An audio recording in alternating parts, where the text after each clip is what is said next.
Stock x ray इसमें हम आज बात करेंगे टाटा मोटर्स पर। देखिए कल इसके वीकेंड्स में नतीजे आए थे और नतीजे तो इन लाइन थे या कुछ कुछ हद तक स्ट्रीट की एक्सपेक्टेशंस थोड़े वीक थे, लेकिन इसकी जो गाइडेंस थी ना वो अच्छी थी, जिसकी वजह से काउंटर पर एक स्ट्रेंथ दिख रही है। देखिए रेवेन्यूज़ में देखेंगे 2.5% की गिरावट, नेट प्रॉफिट में देखेंगे 63% की गिरावट। हमने पहले भी बोला था कि टाटा मोटर्स के नतीजे इस क्वार्टर के अच्छे नहीं आने, वो इसलिए नहीं आने थे क्योंकि कंपनी ने पहले ही बोल दिया था कि ये हमारा क्वार्टर वन क्वार्टर टू ये ठीक नहीं रहना, क्योंकि यूएस खासतौर से क्वार्टर वन ठीक नहीं रहना, क्योंकि कंपनी का जो यूएस को जो कंपनी माल भेजती है, जो गाड़ियां भेजती है यूके से, वो उन्होंने बंद कर दी थी टैरिफ के चलते, जो कि कंपनी ने अप्रैल में ही अनाउंसमेंट कर दी थी, जिसकी वजह से जो शिपमेंट था वो बंद हुआ। और यूएस में इनका अच्छा खासा एक्सपोर्ट है, तो इसकी वजह से इनको डेंट लगना ही था, तो जेएलआर का रेवेन्यू या प्रॉफिटेबिलिटी हिट होनी ही थी।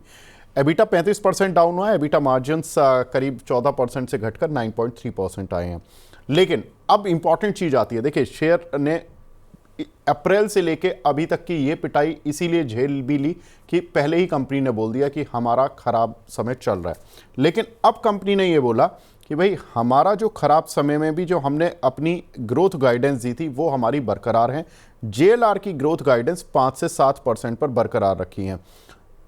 एक ट्रिगर पॉइंट कि यानी कि अब जो भी खराब हो रहा है, ऐसे में एक बड़ी कंपनी आकर ये बोलती है कि हमारी जो ग्रोथ गाइडेंस थी वो बरकरार है इस साल के लिए, ये बहुत इंपॉर्टेंट चीज़ है। देखिए जो टाटा मोटर्स के दो पर्टिकुलर ज्योग्राफी हैं, दो तीन, एक अमेरिका, एक यूरोप और ब्रिटेन और चाइना। अब आप देखो यूरोप के साथ डील हो गई अमेरिका की, और ब्रिटेन के साथ डील हो गई, और अमेरिका के साथ डील हो गई, तो ये तीन ज्योग्राफी तो इनकी सेफ हो गई। केवल एक प्रॉब्लम कहाँ रह गया, चाइना। लंदन ब्रिटेन का और इंडिया का फ्री ट्रेड एग्रीमेंट हो गया, तो अगर ब्रिटेन से कोई भी कार आती है और फ्री ट्रेड एग्रीमेंट के तहत, तो उसमें इंडिया में भी ये अगर कार बेचते हैं अपनी जेएलआर, तो वहाँ भी थोड़ा सा फ़ायदा है। तो ये कुछ ट्रिगर पॉइंट है। तो जो एक अनसेफ शेयर कहलाता था ग्लोबल फ्रंट पे टैरिफ के चलते, वही अब आज की डेट में थोड़ा सा सेफ्टी की साइड चला गया।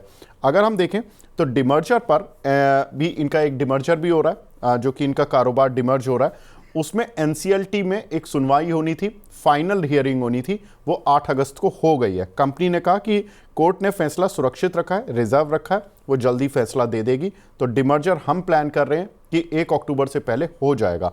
तो 1 अक्टूबर से पहले जिन लोगों के पास टाटा मोटर्स के शेयर हैं उनको स्प्लिट होकर 2 भागों में शेयर मिल जाएंगे। अब दूसरी चीज़, जो अमेरिका ब्रिटेन का टैरिफ था वो 27.5% से घटकर 10% हो गया, जिसकी वजह से कंपनी ने ये जो अपने शिपमेंट रोके थे अमेरिका को अब नहीं रोक रहे हैं। तो 10% टैरिफ के साथ सबसे कम सस्ता टैरिफ ब्रिटेन को ही मिला है, 10% का बेसलाइन टैरिफ, तो उसके हिसाब से सबसे बड़ा फ़ायदा ही ब्रिटेन को होगा। तो ब्रिटेन में इनका काम है, तो वहाँ से अमेरिका को शिप करेंगे। दूसरा, यूरोप को भी 15% का बेस टैरिफ मिला है, तो यूरोप का भी उतना महंगा नहीं है, क्योंकि 15% भी हर किसी देश को नहीं मिला, जापान और यूरोप को ही मिला, तो ये भी कंपनी के लिए फ़ायदेमंद हो रहा है। कंपनी कह रही है कि टैरिफ का असर अब इस तिमाही में रहा, लेकिन अब अगली तिमाही से घटे हुए टैरिफ का फ़ायदा मिलेगा, और सेकंड हाफ हमारा बहुत ठीक ठाक रहने वाला है। दैट मीन्स कि सेकंड हाफ क्या, सितंबर के आगे का समय।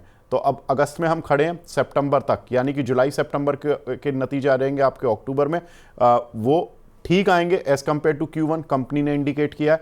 लेकिन जो Q3 से Q4 के नतीजे होंगे वो बहुत ही अच्छे रहने वाले, जैसा कंपनी इंडिकेट कर रही है अपनी मैनेजमेंट कमेंट्री में। साथ ही वैल्यूएशन देखें तो MOSL बोल रहा है कि FY 26-27 में कंपनी की EPS 46 रुपये और 51 रुपये रहेगी। शेयर का PE मल्टीपल अगर 27 की EPS को डिस्काउंट करके चले तो 12.5 पर चल रहा है। अंशुल जी, आप कैसे देख रहे हैं सर चार्ट पर इस काउंटर को? थोड़ा सा मिड टर्म बताना, ट्रेडिंग रेंज नहीं पूछ रहा मैं आपसे। तो देखिए इसमें जब बाइंग क्लाइमेक्स हुआ था तब से हम सेल बोलते आ रहे थे, और सेलिंग के सारे टारगेट नीचे 520 तक अचीव हुए थे। अब जब टारगेट अचीव हो चुके हैं डाउनसाइड के, उसके बाद बनता है बेस।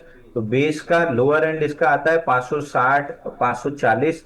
ये आप जो 1-1.5 साल के पर्सपेक्टिव से पूछ रहे हैं वो बता रहा हूँ। बेस का लोअर एंड आता है इसका करीब करीब 540 560 की जोन, और बेस का अपर एंड आता है इसका 810 रुपए। इस रेंज के अंदर ये जितना टाइम स्पेंड करेगा, जितना लंबा ये बेस बनाएगा, उतना लंबा लॉन्च पैड बनेगा, रॉकेट उतना जल्दी वापस से ऑल टाइम हाई पे जाएगा। तो आपको दो ही काम करना है। 608 रुपए लोअर एंड ऑफ द, मतलब छोटी रेंज के अभी, रेंज विद इन रेंज है, तो 608 रुपए 25 पैसा एक मेजर सपोर्ट है। जहां मिलता है तो थोड़ा सा एवरेज करते हैं।